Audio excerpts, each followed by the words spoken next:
Howdy everybody! Welcome back to another Weekend Reactions, where today we are continuing our misadventures throughout the Homestuck webcomic.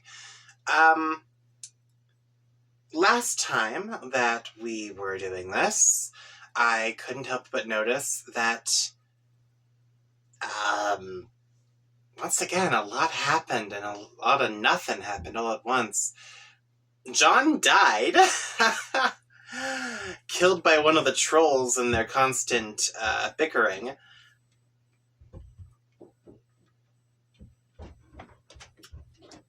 So that was a thing that happened. Dave had to go back in time to save him. The Queen of the Light Kingdom got usurped willingly, while the Queen of the Dark Kingdom got usurped. Or king, I guess? The king got usurped? It wasn't really all that, detailed, to be honest. I think it was the Queen. The Queen got her ring taken by Jack, which just recently happened. That is insane. I was kind of wondering how exactly the kids ended up messing with the Homestuck game, because it's very heavily implied that the kids did something that messed up the entire game, and that's why everything's already doomed to fail. So let's get back into this and see what's what happens, and how this all plays out. Shall we? Oh, right. If you like this stuff, don't forget to like, comment, and subscribe. And with that, let's just go into it. Ba-da-da-da-da. So, yeah. Last time, I wonder if I can replay this. Can I? Yes, I can. The Midnight Crew. The 4 planets that each of the kids are on. The asteroid belt where the trolls are living in. And Durst, the Dark Kingdom. The polar opposite of Despot, the Light Kingdom.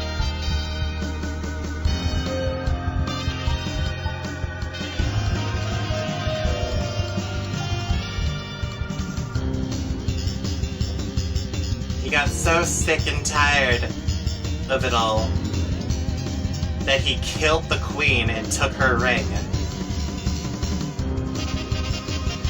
I'm assuming this is the Queen.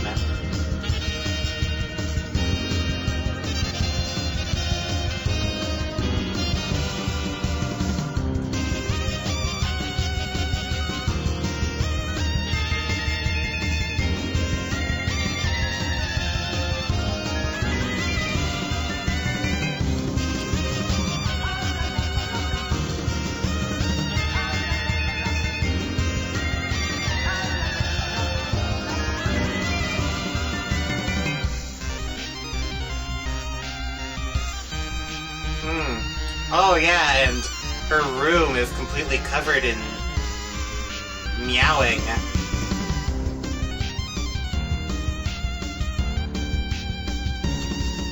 Oh yeah, and I forgot it. The mom and the dad are both completely goated.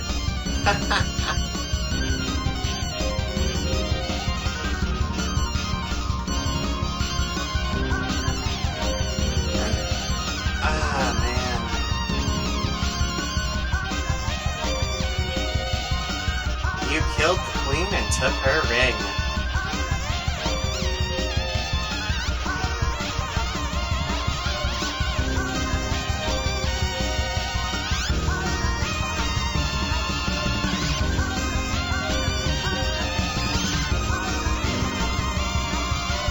I take it this means that the difficulty of the game just increased. End of year 1.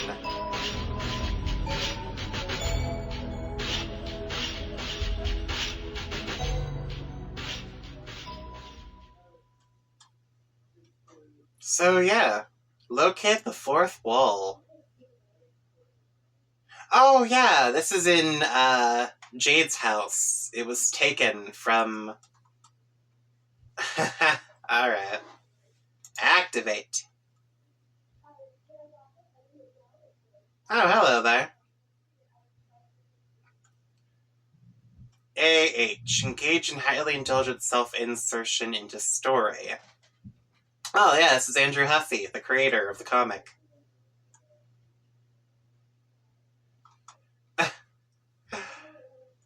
What? Oh, hell no. This is always such a terrible idea. Leave me alone.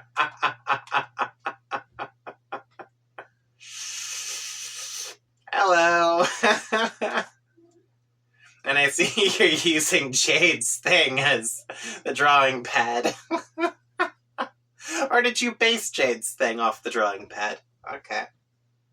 Examine wall. You really wish your side of the wall had an off switch. Which is to say, I really wish my side of the wall had an off switch. Forget it. Go back to work. Okay, you're just going to ask me to recap Homestuck, though. I don't know why you'd want to sit there and watch me type. This is going to be pretty long. Okay, recap first here of Homestuck.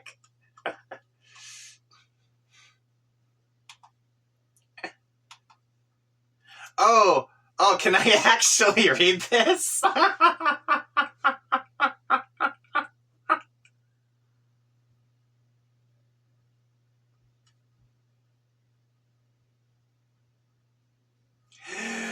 I didn't read any of that. Do something less boring. Should I read it?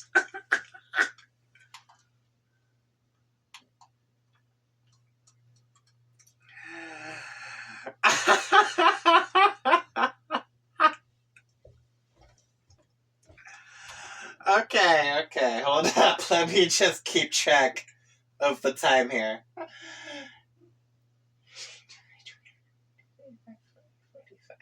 Okay. I am sorry, my dear viewers. This might end up being the whole video. So, recap log from Andrew Hussie himself.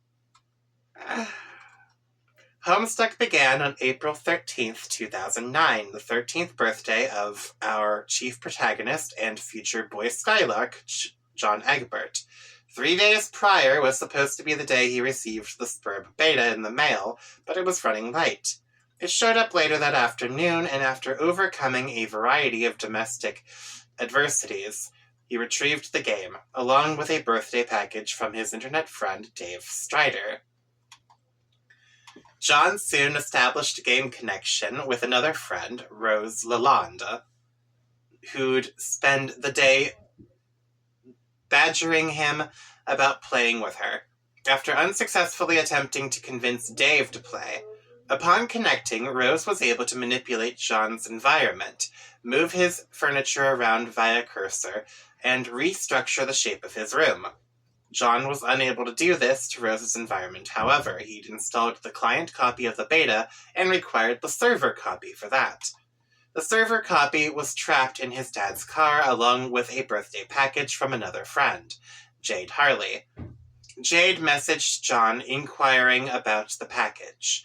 As of this moment, neither her package nor the server copy has been recovered by John. Rose had also prepared a package for John, but had not mailed it yet. It still sits in her room. Dave's package contained an authentic stuffed bunny from Con Air, in addition to following Rose to control John's environment.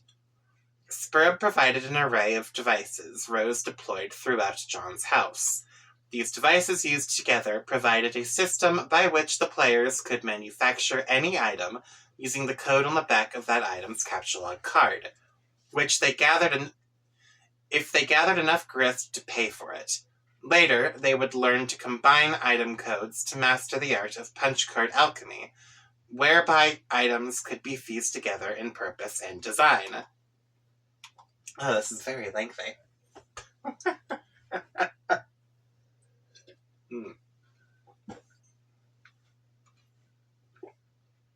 I don't even know why I'm doing this. One device on being activated began a countdown and released an entity called a kernel sprite. The countdown ticked down to the moment John's house would be struck by a meteor, destroying his neighborhood. To escape this demise, John had to use the device to manufacture a special item that looked like a blue apple and take a bite of it, in order to transport his entire house just before impact to the safety of a mysterious dark realm, where his house would situate itself atop a tall rock column high above a blanket of clouds. This realm is called the Medium. Before he entered the Medium, though, John and Rose prototyped his kernel sprite with the large Harley Quinn doll his dad got him for his birthday, transforming the sprite to bear its likeness, including the ways the doll was disfigured via earlier hijinks. It had a slashed eye and one arm, and so too did the sprite. When John entered the Medium, the sprite's kernel hatched, thus imbuing all the enemies John and his friends would face with properties of the sprite. The lesser adversaries John faced first, shale imps, all wore Harley Quinn garbs. They became more powerful and more radically mutated with each successful pre-medium prototyping. After entering the Medium, John's dad was kidnapped by imps. While John was looking for him, he accidentally prototyped the sprite with his grandmother's ashes, transforming it again. This prototyping had no effect on the enemies since he was already in the Medium, and the kernel had already hatched. Okay. Instead, only the sprite was affected, and it took on the appearance, personality, and memories of his grandmother, becoming Nana Sprite. A game-supplied, albeit customized guide for John. She explained aspects of the game, about Skaya residing at the center of the Medium, beyond 7 gates floating directly above his house, and about an eternal, timeless war fought there between dark and light, one that light was always destined to lose. Alright. Rose, who'd been having frequent internet connection issues, lost her connection as she tried to lift John's car to retrieve the game and the package. The car fell into the abyss below. A storm caused her house to lose power along with its wireless internet connection. Her laptop was able to run on battery power for a time, while she tapped into the wireless signal from the laboratory next door. When her laptop ran out of power, she had to overcome more family strife and endure a gift pony in the process. Go outside in the rain and plug it into the small generator outside the mausoleum of her dead cat Jasper's. She continued her session with John inside the mausoleum, while the meteor-sparked forest fire surrounding her house grew more intense. From the house, John's mom? There's brother and sister now? Okay. Rose's mom opened a secret passage in the mausoleum to help her escape. The passage led to the lab next door, where Rose found a stable, portable source of power and internet for her computer. She also found a terminal projecting the impact times and locations for the millions of meteors presently bombarding the planet, along with all of the other live sessions of other players around the world. Projecting the impact times and locations for the millions of meteors. All of the other live sessions of other players around the world. She also found a little girl's room, a mutant kitten she named Vodka Mutiny, and a cloning machine operating through the science of ectobiology. Its terminal was locked onto her cat Jasper's at whatever point in his life the user specified. She attempted to purify Jasper's from a moment in her early childhood before he whispered a secret to her, but doing so would have caused a paradox. So it paradoxified a pile of slime instead. The machine used the slime to create a fetal paradox clone of Jasper's in a glass tube. On the monitor, Jasper's then told young Rose the secret, then vanished only to show up, dead weeks later, and put in the mausoleum for years until the present. Rose left the laboratory moments before it was destroyed by a meteor impact. She transportalized back to her mom's room, proceeded to her room to wait for Dave to connect with her and rescue her from the next imminent impact. Dave was charged with acquiring his bro's copy of the game to help Rose. Earlier, he had lost his copy of the game to a mishap involving a crow. It flew in his window, seized the game, and Dave accidentally impaled it with a sword, sending the crow and the game out the window onto a landing far below his apartment. He searched his bro's room, unable to find it, was briefly shadowed by little Cal, and then found a note beckoning him to meet on the roof for a confrontation. Dave and his bro dueled on the roof extensively, and Dave was thoroughly bested. Upon defeating Dave, his bro dropped the copies of the game and flew off on his rocket board into the sky. No further association with Dave's brother. Lovely. Dave used the copies to connect with Rose and quickly deployed the devices while her house was on fire, surrounded by flaming tornadoes, and minutes away from being destroyed by a meteor. Rose prototyped her Colonel's sprite with Jasper's, specifically to understand the meaning of the secret he whispered to her years ago. She was advised to do this by Jade, who told her about the game in the first place. Dave then prototyped the Colonel's sprite again with the tentacled princess doll given to Rose on her birthday by her mom. Both of these prototypings would have an effect on the enemies. Once Rose entered the medium and the Colonel hatched, Rose used the alchemeter to create the special item for her, a purple wine bottle, which she needed to break to enter. She eventually did, transporting her house just before the meteor collided. The meteor left a crater over time at the site of impact. A large white structure that looked like a wine bottle grew there, and the crater filled up with sand as the climate of the post-apocalyptic Earth gradually changed. The cork of that bottle was a large metal cylinder with an interior much like an advanced science station, with a variety of devices and monitors inside. 113 years after the meteor impact, the wayward vagabond walked through the desert and discovered this state. Wait, this actually gave me a date. 413 years after the meteor impact.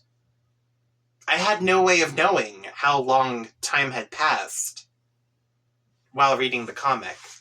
This is very specific. All right, then. The wayward vagabond walked through the desert and discovered this station. Inside, he found canned rations, a firefly he named Serenity, and a purifier, and 4 monitors hooked up to a keyboard. On one of the monitors was John, just after he'd entered the medium. The wayward vagabond would type commands to John directly, much as the readers of this story could type commands for the characters to follow. Most of John's actions upon entering the medium were authored by the wayward vagabond,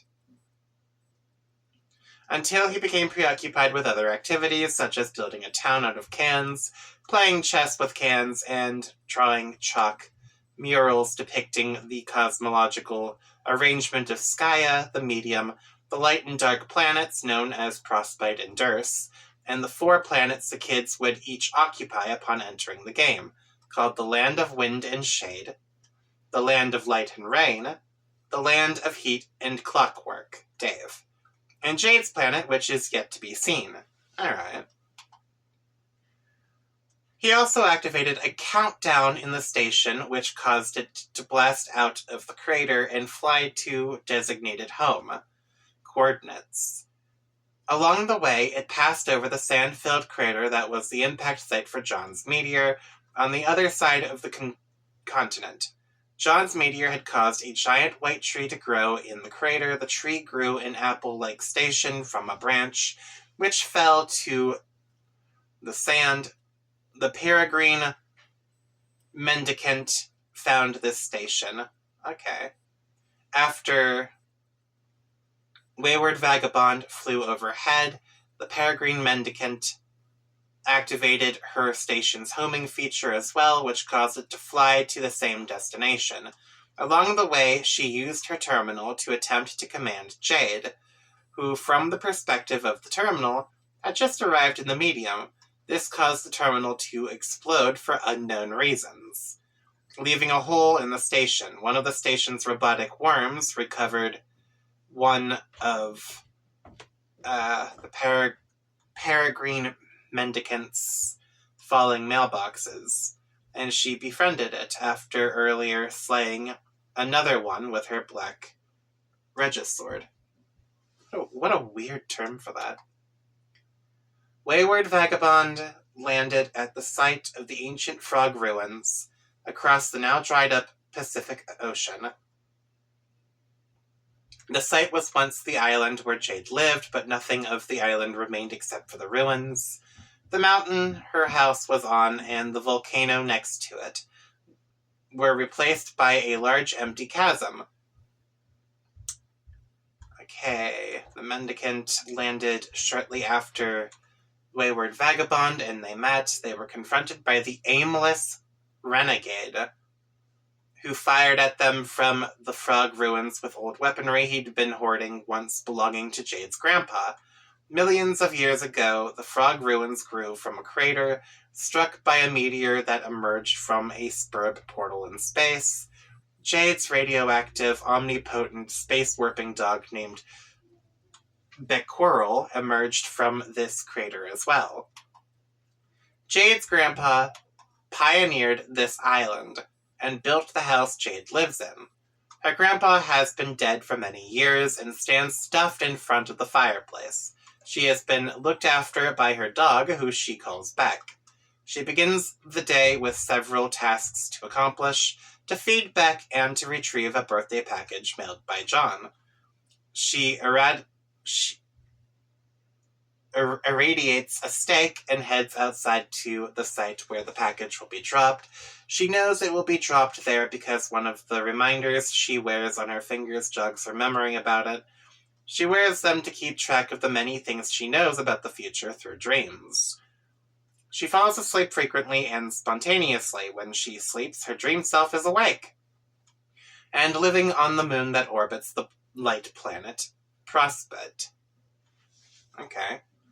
Prospect very closely orbits Skya, a huge sphere of blue sky and clouds, which Nana describes as a dormant crucible of unlimited creative potential.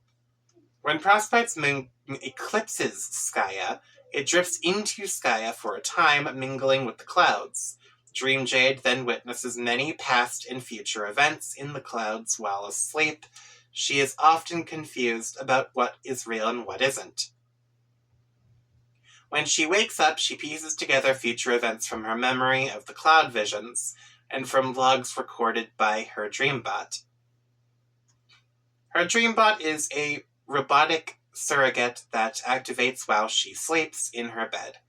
It mimics in the real world the movement and actions of her dream self on the moon and records a video log of what she sees while dreaming. Prospect's moon has 2 towers of identical design. Actually, hold on. We weren't told that section in the comic.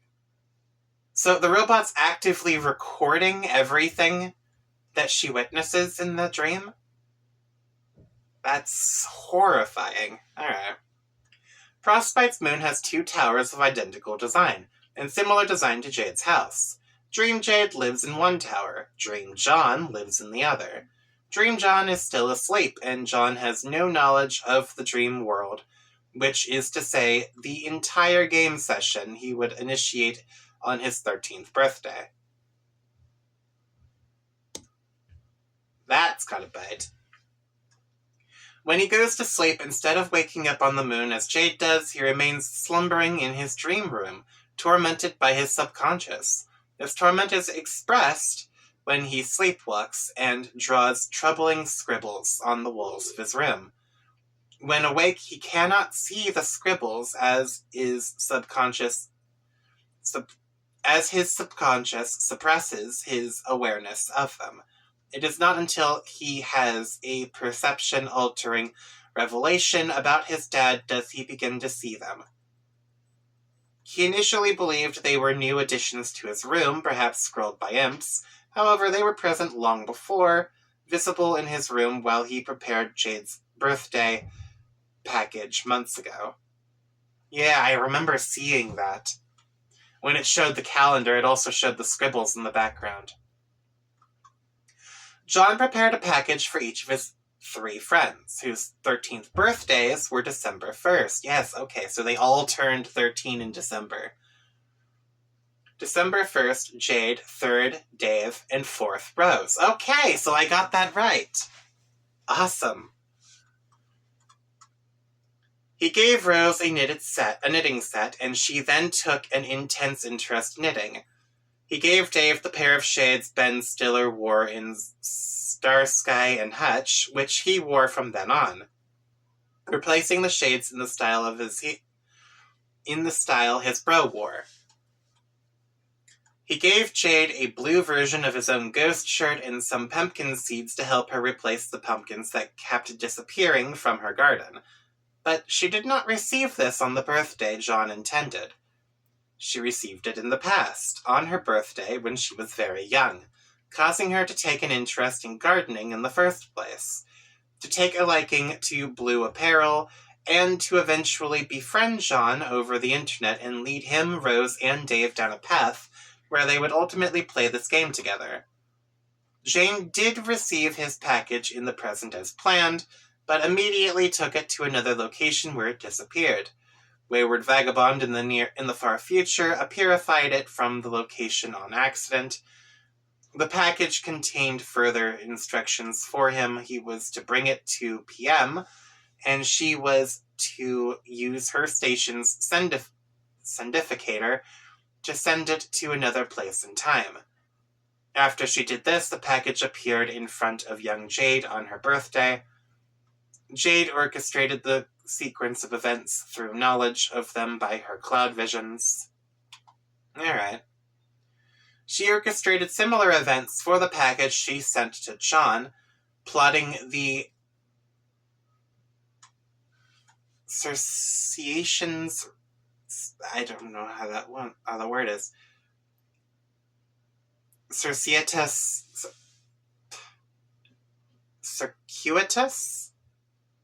route through time and space it was meant to follow. She again utilized the Exiles for help while they were still in the medium. The Exiles, WV, PM, and AR, are all formerly agents of the kingdoms before they were exiled by some means to post-apocalyptic Earth. AR, as an authority regulator in the land of wind and shade, discovered the package and the beta copy in John's wrecked car as he gave it a parking ticket. Okay. PM worked as a parcel mistress, recognized the package from a correspondence she had with Jade on Frostbite some time ago, and recalled it must be delivered to John. AR would not relinquish the package, though he did give her the beta, which she delivered into a Prixis to satisfy the carved request of a mini-tablet. John carved this tablet at the request of PM through the command terminal in the future. Okay. AR brought the package to Durst, where it ultimately wound up on the desk of Jack Noir. Jack is the arch-agent of the Dark Kingdom, charged with overseeing affairs through its office's fenestrated wall portals and processing paperwork. He is forced to wear a silly garment in keeping with prototyping themes by the Black Queen, an order he resentfully complies with. He oversaw the imprisonment of John's dad, who broke loose on multiple occasions. When Jack went to handle it personally, John's dad set Jack's hat on fire in a surly act of gratitude. He released the prisoner. John's dad fled to the land of wind and shade, fought large monsters, got his hat dirty, and lost a shoe.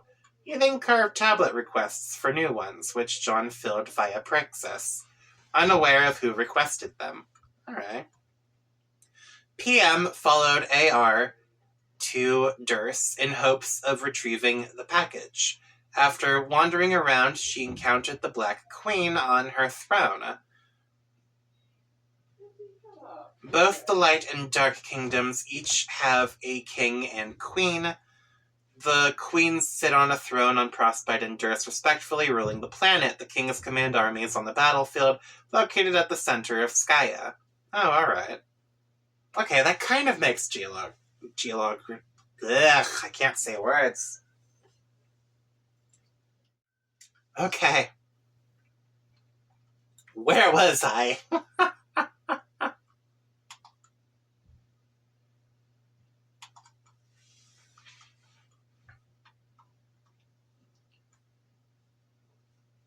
Okay. The Queen takes on the attributes supplied by the prototypings due to the four-orbed ring she wears. When the ring is removed, the Queen is restored to normal. Okay. PM showed the BQ a parking ticket she was pretending to deliver. The BQ directed her to Jack's office, where the ticket should be filed. PM met Jack and asked for the package. Jack proposed a deal and gave her a black Regisword. If she would kill the White Queen and White King and bring him their crowns, he would give her the package. She accepted with little alternative. She then visited the White Queen on Frostbite and explained the situation, with no intention of carrying out Jack's mission. The White Queen, understanding the futility of their situation and the need to recover the package, abdicated and gave PM her crown and her ring. PM was instructed to go find the White King, retrieve his crown, and receive further instruction on what to do with the ring to protect it. White Queen would then eventually exile herself to post-apocalypse Earth. Okay. On post-apocalypse Earth, after AR fired on WV and PM from the ruins, he spotted WV's pumpkin, which WV had earlier purified from Jade's house. He recognized the carving of Beck's silhouette on the pumpkin. Fearful of it, he surrendered. The three exiles soon became friends over a campfire and shared rations. WV and AR built Exile Town out of cans, mailboxes, and bullets. PM operated WV's station terminal to submit commands to John as he explored the land of wind and shade. Alright. So in the sky, another station teleported and fell to the ground. It was shaped like an egg and originated from Dave's meteor impact site. In correspondence with the egg-shaped item he would use to enter the medium, emerging from this station was the windswept Questant, formerly the White Queen. Okay. AR and WV thought to impress WQ by crafting a crown for her out of a mailbox. She refused the distinction, instead giving it to PM, who had successfully completed her mission to deliver Jade's package to John in the distant past. The means by which she went about this have yet to be seen. Okay. John entered the land of wind and shade. Do not call it Loa's. No! Alright. By having Rose build up his house to the first gate, fighting through many imps and ogres with his powerful new alchemized weapons, and entering the gate. This took him to a location beneath the clouds, far below his house. The land of wind and shade turned out to be a large windy planet, full of dark terrain, incandescent trees, networks of pipes, and oily rivers. In addition to hosting more powerful adversaries, the land is occupied by friendly consorts, a race of salamanders. They helped John understand the mythos of the land and informed him of the planet's persecution by a sleeping denizen, which is responsible for clogging the pipes with oil and trapping fireflies under the clouds. Okay. Each planet has a sleeping denizen, which the players must first wake and then kill. In the course of their journey through the 7 gates, Rose's planet, the land of light and rain, is a multicolored ocean planet with white sandy islands and pink ruins, and has a denizen responsible for killing all life in the water. Dave's planet, the land of heat and clockwork, is a lava planet covered in industrial steel frame structures and turning gears, and has a denizen of yet unknown qualities. Killing the denizens releases a huge grist horde buried at the core of the planet, which is then used to fuel a process known as the ultimate alchemy. Along the way, the kids are meant to learn about their destined roles in this quest as the heir of breath, seer of light, knight of time, and witch of space. Over the course of their quest, the Dark Kingdom will inevitably defeat the Light Kingdom. The Black Queen and King will take control and initiate the Reckoning.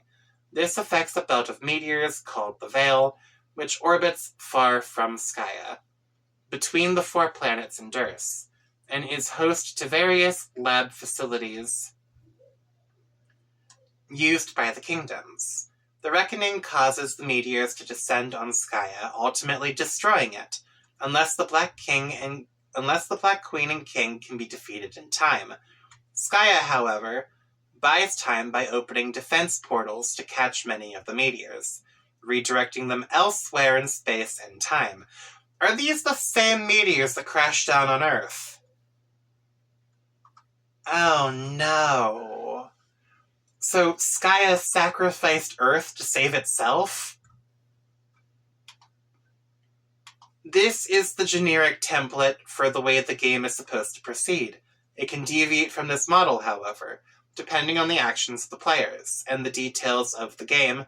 Mythology represented is unique to each group of players and their session. Long before John and his friends started playing the game, another group of players had been persistently trolling them, particularly Jade. They are furious about an action she will take that will cause major problems in the 4 kids' game session, and inevitably lead to their defeat. Specifically, Jade will send a package to John, apparently containing a powerful weapon he will need later, but the package winds up in the hands of Jack Noir, leading to dire consequences. They allude to other things she will do that will lead to not only trouble for the 4 kids, but the troll players as well. The trolls consist of 12 kids from an alien planet, who went through the same process as John and his friends, escaping from the annihilation of their planet via meteors, and into the medium to play the game. Their game session is entirely separate from that of the 4 kids. It has the same basic template with its own Skaya, Frostbite, Durs, Veil, and the planet for each troll. And a planet for each troll, okay. But despite game instances of these, they also have different instances of the same character templates, such as the kings and queens, and agents like Jack Noir. The trolls have completed their game session with yet unknown results. They now reside on a meteor in their veil, sitting at terminals trolling John and co. From their terminals, they can choose any point in the past or future of the kids to troll, and observe what they're doing at that moment. As a group, Their only stated objective is to harass the kids, which they do so haphazardly throughout different points in the kids' timeline. Though they can choose any point on the kids' timeline to talk, they are mostly resigned to the understanding that no matter what they do, they can't change the outcome of the kids' actions. The four most vociferous trolls so far have been carcinogeneticist, gallows calibratory, grim auxiliatrix, and adios torador. The other 8 being Apocalypse Arisen, Twin Armageddons, Arsenic Catnip, Arachnid's Grip, Centaur's Testicle, why? Terminally Capricious, Caligulus Aquarium, and Cuttlefish Kohler, each yet to be heard from. Okay. Carcinogeneticist appears to have apprehended. Appears to have spearheaded the group's trolling campaign while he was in the thick of his game session. The exile commanding him from a terminal in the apocalyptic future was Spades Slick. This is one difference between his game session and John's, who had the Wayward Vagabond as an exile commanding him. In CG's session, his version of Jack Noir became exiled along the way and took on the name Spades Slick. 3 other agents were exiled, and the 4 of them formed a gang called the Midnight Crew. Okay. And spent years building up a dark city in the future wasteland of the Trolls' dead planet. Oh, alright. Another difference in the Trolls session is that at some point along the way, the Black Queen was also exiled. Later joined a rival gang called the Felt, assumed special powers that make her highly inadvisable to kill, and came to be known as Snowman. It was not until Slick confronted the Felt in their mansion that he discovered the station terminal to command CG, and not before Snowman blinded him in one eye, severed his arm, and locked him in a vault. Each troll has a different trolling strategy, and a different rhythm by which they hop around the kids' timelines to chat with them. CG's strategy, for the most part, was to begin trolling them at the very end of their adventure, the moment at which he was most angry with their actions, and then gradually work backwards, mostly talking to John. This proves to be mutually frustrating, though, as John knows less and less about the situation the further into the past CG goes. Similarly, the further into the future John progresses, the more he has the advantage over CG by knowledge of his future conversations with him, and vice versa. Over the course of the opposing directions of the two sides of the conversation, John learns more about the nature of the game and why they're being trolled. And in spite of hostility, they gradually befriend each other through an inevitability alluded to on both sides of the conversation. Okay. Early in the correspondence between John and CG, which is to say late for CG discovers he needs to get in touch with Jade, who refuses to talk to him in that time period, so he delivers a message to her much earlier, months in her past, telling her she needs to contact him when she's in trouble. She will know to do this when her dreambot explodes in the future, an outcome that has not yet happened. 2 other trolls, Grim Auxiliatrix and Adios Torador, GA and AT, have targeted only Rose and Dave thus far. GA has hopped arbitrarily back and forward in Rose's timeline to talk to her and is attempting to cultivate a friendship with her that now seems rigged through a series of conversational time loops. while seeking counsel from Dave on how to befriend her. Okay. Ooh.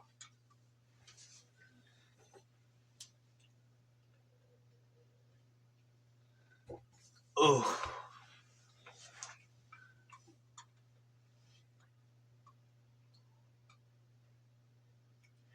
AT sought counsel from Rose on how to troll Dave more effectively after getting severely counter-trolled by him. He is under the impression he rebounded nicely, though.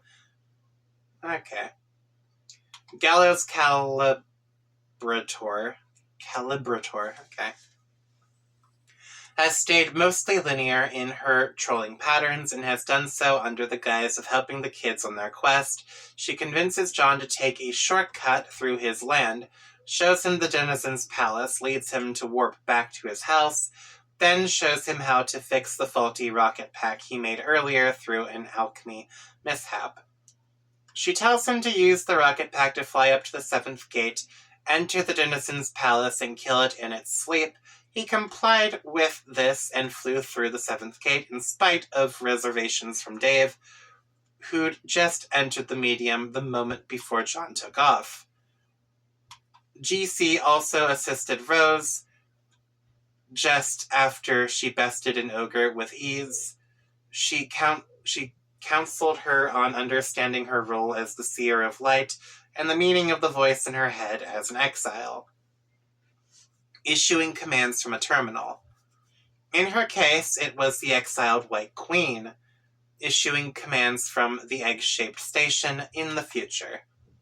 Since Dave is Rose's server player, the terminal station from Dave's impact site issues commands to Rose, just as the station at Rose's site, which WV found, issues commands to John, her client player. Okay.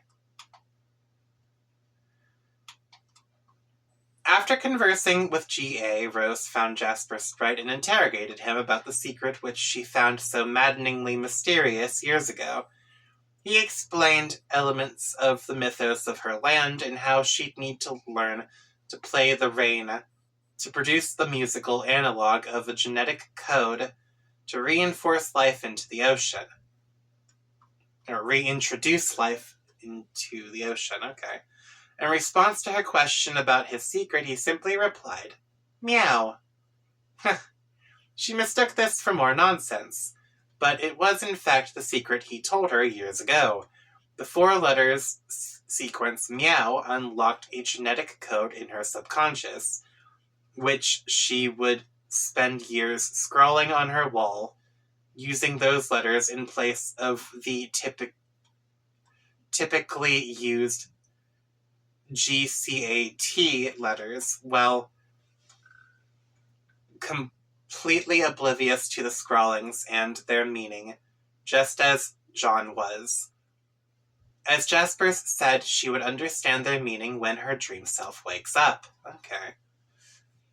Rose's dream self lives in a tower on the moon of Durst. Dave's dream self lives on the same moon in the other tower. It was suggested by Rose's future self, who is fully awake in the tower, that Dave had already been awake in his tower all along without realizing it. This was suggested in a conversation she had in the future with Dave. It was an alternative future timeline not meant to be. Okay. This future timeline came about by this series of events. Dave was able to enter the medium by connecting with Jade as his server player. Jade got copies of the game from the Frog Ruins after she delivered John's package to her past self. She snuck into the ruins while Beck was asleep and retrieved the game from a Lotus time capsule, which had been ticking down for millions of years. The game was Dave's copy from the future, the same one that fell out the window with the impaled crow. Okay. Once she got the game, the time capsule started ticking down again, set to expire 413 years later, when the exiles are there. She dropped some items in the ruins, leaving them there for AR to find, and leaving her base jammed in the elevator. Beck then found her there, took her back to her room, and grounded her there for the rest of the evening. Okay, so she is grounded. She quickly helped Dave set up the game, upgrading his alchemy heavily, and crafting the special item he needed to enter the medium, a red egg, which needed to be incubated and hatched to activate. She prototyped his kernel sprite with the impaled crow, which would affect the enemies later, including the Black Queen. The sprite built a nest on top of his apartment's antenna tower and stole the egg to incubate it for hours. A very large meteor was soon bearing down on his city.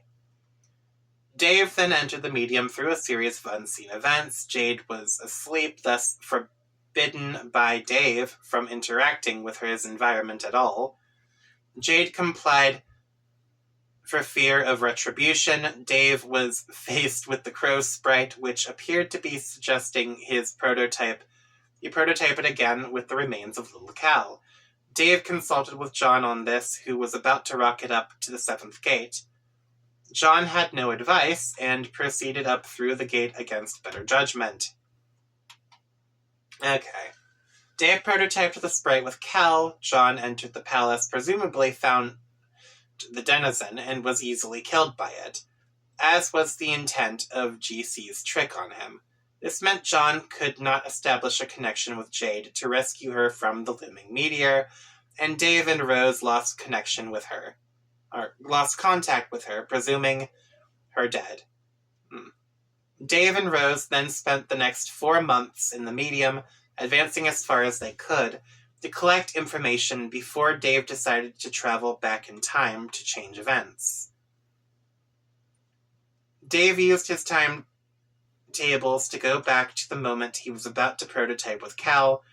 Both he and his past self strongly urged John not to go through the gate. John was reluctant at first, but soon reconsidered and flew down beneath the clouds. Future Dave then gave present Dave all his advanced gear, and prototyped the crow sprite with himself to make Dave's sprite, thus serving as his own guide from the future. Alright. Before going back in time, future Dave convinced future Rose to go to sleep.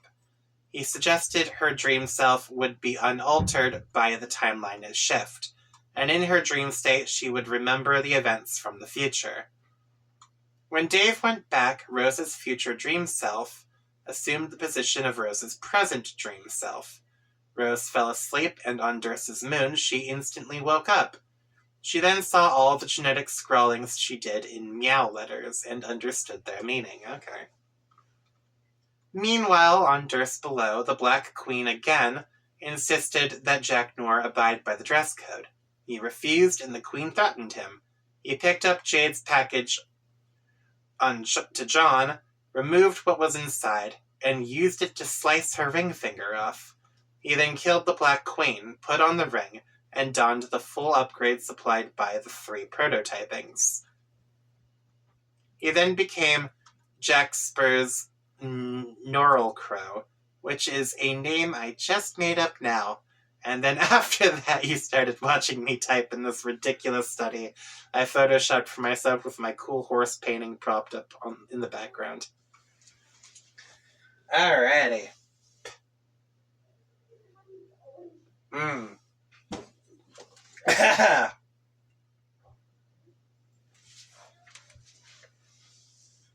That was a lot.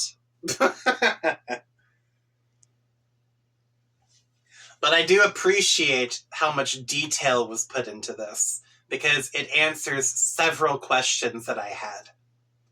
I'm probably going to have to go back to this whenever I want to do my own summary, another summary video. So yeah, this is definitely going to be useful later.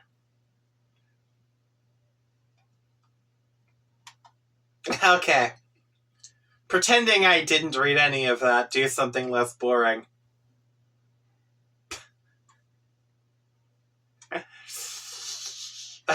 Shut the hell up.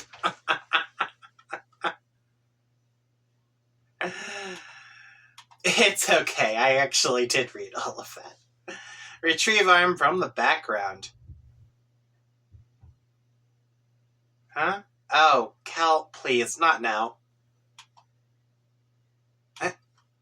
Why don't you keep drawing Homestuck or something? Oh, but I don't merely draw Homestuck. Okay.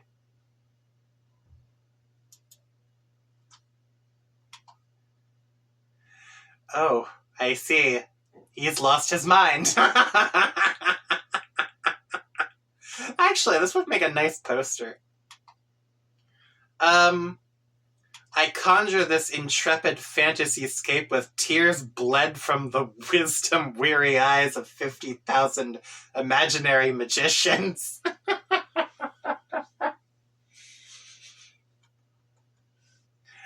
I pull heavy drags from the brooms of inspiration with enchanted bellows, marauded from a guild of churlish mythical dwarves. Vast bulbous riddle spiders push the silken threads of pure whimsy through hideous abdominal spinnerets, and it is that with which I weave this audacious cocoon of exquisite lies. And when it hatches, a great moth of titillation will awaken and roar and beat its wings, and the powder settling down will arrest the humors of an enormous, terrible old beggar, relaxing the vulturous, leathery vice grip he's fixed around your captive mind. Okay. Okay. Okay. So you've just proceeded into madness. Got it.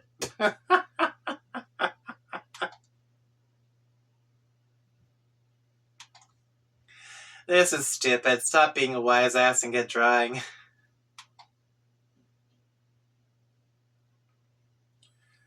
Alright, it won't be that exciting to watch, though. I'll pull up Photoshop again. It's the file I was using for the fourth wall. What do you want me to draw? Can you draw us what's going on with John again? Sure. How about if I drag the content from one of the John files under the fourth wall layer so we can make a more graceful transition out of this ludicrous, highly disruptive self-insert arc? That sounds like a good idea.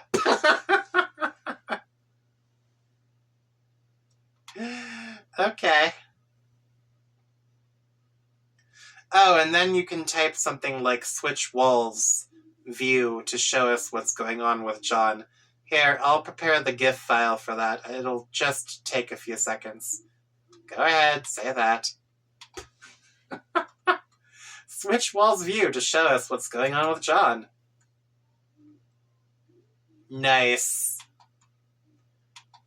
You decide that's entirely enough of that. If this website becomes any more self-aware in a playfully self-deprecating yet weirdly self-aggrandizing manner, you're going to go drown a bag of puppies in a sewer.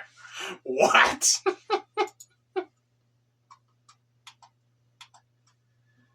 Oh, wow. Okay, answer CG.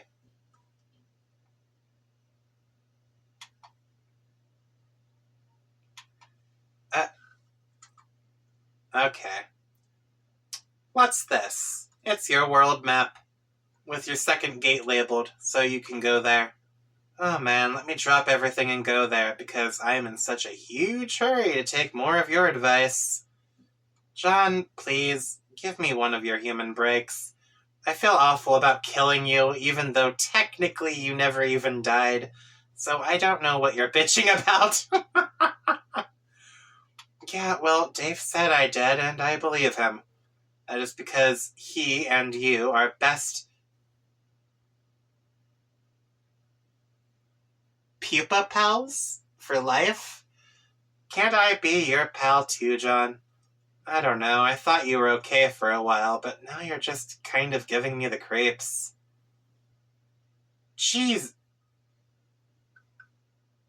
Chegus. John? What? I am invoking the name of your Earth Jegus to express frustration. You mean my Earth Jesus? I don't know, do I? Do you have a troll Jegus? John! We have the best troll Jegus! You don't even know. Wow, really? Or is this a joke? It's a joke. I'm not really sure what a Jegus is. Well, neither do I guess. It's pretty much not anything. John, will you please follow the map? Let me earn your trust. If you don't like what's on the other side of the gate, you can just turn around. Okay, I'll take a look. Open the map, I guess. Oh no! Google is everywhere! Wait, can I move this around? Oh, I can! Oh no! Oh, this is... Alright, there's one gate. But based on my understanding of how the gates work, there's supposed to be 7 of them on this planet, right? Why is the second gate so far away from us? John, here is your house. I cropped this world map for you so you can find where to go easily. Fly north. Also, hi, this is me. Okay. So if this is where his house is...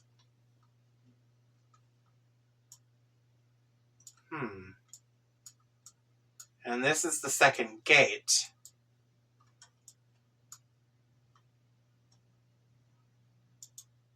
I can only see the bottom half of that message. I can't even cross it out. Oh, there we go. This is the second gate. Go in here. I promise you won't die this time. Unless you screw up really bad. Oh, wait. Unless you screw up all by yourself. Okay. Oh, I can't use the little person. Alright. Proceed to the second gate. John, enter. Gate 2, officially! You spend the next 20 minutes staring at this image before you realize it's not a flash file. Yeah, I noticed that. The upload thing is going, but it's not budging. Did it break?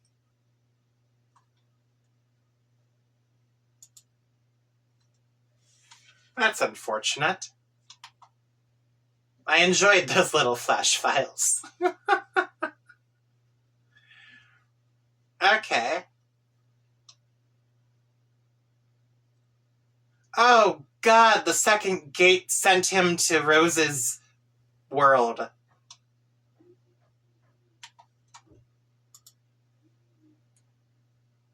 Oh. Crash.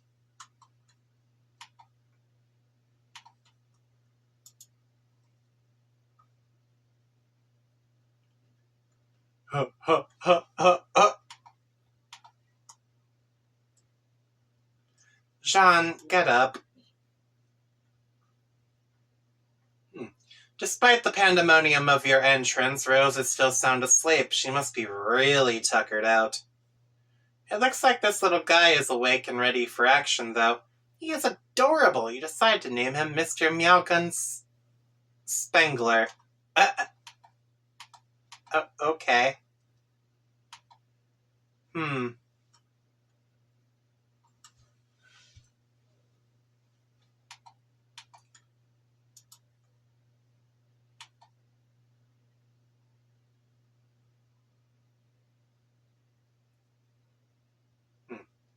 Wow, okay. You're a little early, but that's fine, I guess. Also, you suck at rockets. Ah, what? She tricked me again. Who? GC. She told me how to get to the second gate, so I went through. But it took me to Rose's house instead. Another prank! Dude, you did go through the second gate. I mean, I don't know why you would listen to her again. Kind of moronic, but that's a whole other issue. She didn't trick you this time. Oh, then I don't really get this. What were you expecting? This is how it works. The progression of gates is like this whole round-robin thing, cycling through each planet. Gate 2 on your planet leads to Gate 2 on Rose's. Then you build up to Gate 3 above her house, which leads somewhere else on her planet. You look for Gate 4 somewhere there, which leads to the Gate 4 above my house, and so on. Wow, okay. Ordinarily, Rose would have already gone through her Gate 1, but she's sleeping pretty hard, obviously. And ordinarily, you wouldn't have gone through Gate 2 until her house was built up. So you wouldn't fall to your death, but you got your cheat rocket, so that's fine. See, we all got to coordinate on this thing. Okay, how do you know all this? Fuck, come on, dude. Oh, yeah, you're the Orange Dave. Hey, no offense, but do you think I could talk to the real Dave for a second? God damn it, I am the real Dave. You know, the one who saved your life. I'm more real, actually, because I've been through some heavy shit already, hopping around on red hot gears and I-beams for like a year, and grinding shit out for your ungrateful ass. Here, look, check out this code from the future, not that you deserve it. Okay. You're fucking welcome. Whoa, calm down, I'm sorry, that's not really what I meant. I mean, of course you're a real Dave, but what I mean is, the Dave from my time is also my friend, and I guess he's in the same boat I'm in, not knowing stuff and all, and I'd feel bad keeping him out of the loop.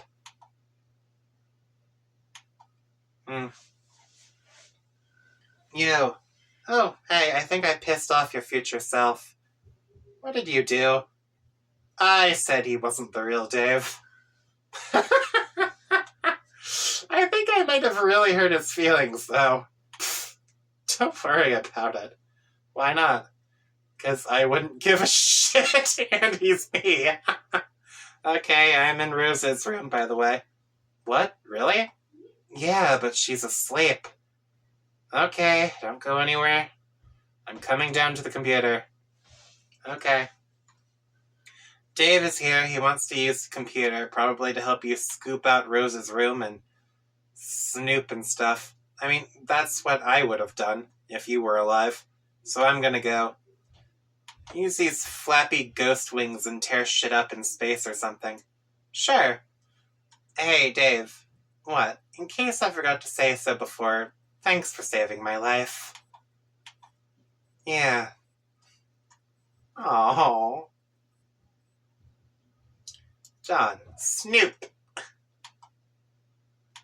Okay, I don't know what you're doing here, but I think we can both agree that you've got to rummage through as much of her shit as possible before she wakes up. And I don't know how I feel about that. I don't really like the idea of cappering around her room while she's asleep. It feels weird. I'm going to wake her up. Dude, no, come on! She's out like a light anyway. It was some, weird future thing that happened that made her sleep. A future thing? Yeah, shit doesn't get more clear than that.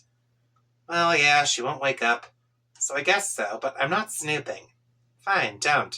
But here, just do this one thing. See those 2 notebooks on the floor behind you? Yeah? They look sort of like journals. I don't think I should read those. You don't have to read them. I'm not telling you to. What kind of prying tool do you take me for? Just pick them up. Tidy up a bit, since you made a royal fucking dump of her room just now. Okay. Pick up the books.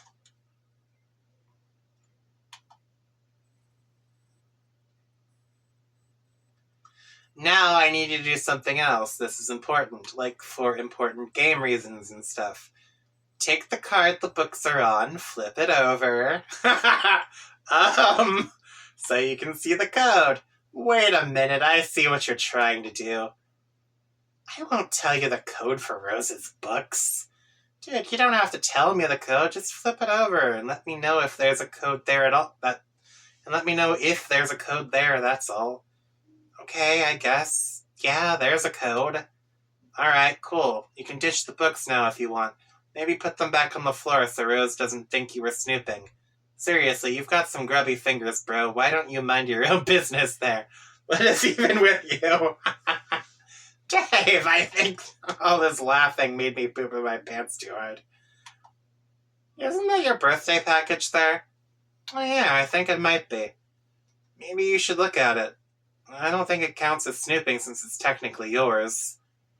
Yeah, maybe. I wonder if she's finished. She was so tight-lipped about the damn thing. I am really curious. Dave, zoom in. Dave, you bastard!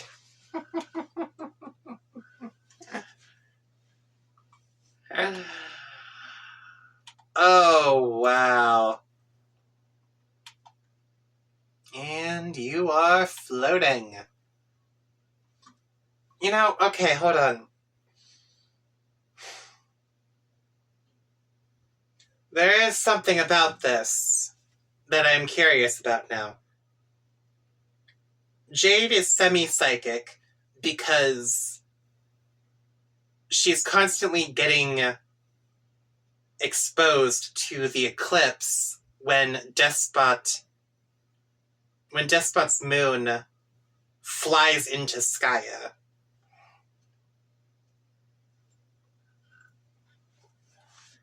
So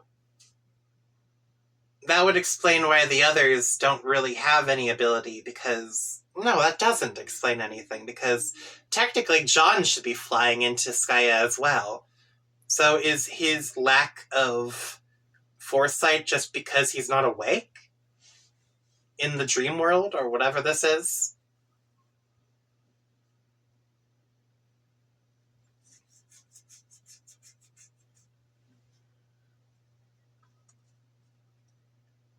So then, that would mean that, because Dursa's moon doesn't have anything it can fly into, right? Not as far as I can tell, it's just a fucking void out there.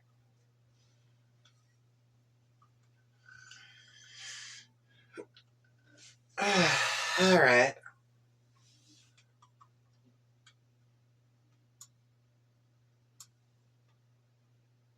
I legitimately took too long to do this, so... all because of that recap thing. I probably shouldn't have read that thing.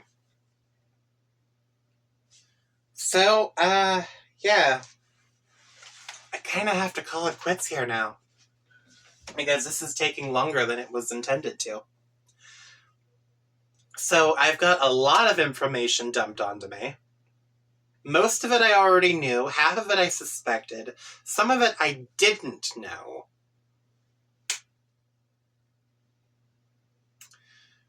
And now I think I've got a relatively full picture of how the world is kind of mapped out. Or whatever this is.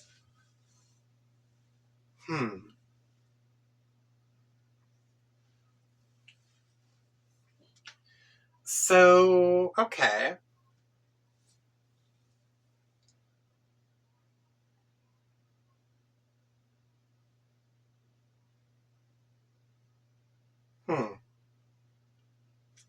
Alright. This definitely has given me a lot to think about. So I'm going to end things off here. If you like this sort of stuff, don't forget to like, comment, and subscribe today to keep up to date with everything that I've been up to. And if you didn't, that's perfectly fine too, because there's plenty of other stuff. I scrambled my outro. Alright, whatever. Because there's plenty of other stuff here on the channel for you guys to watch. Later, everybody. Bye.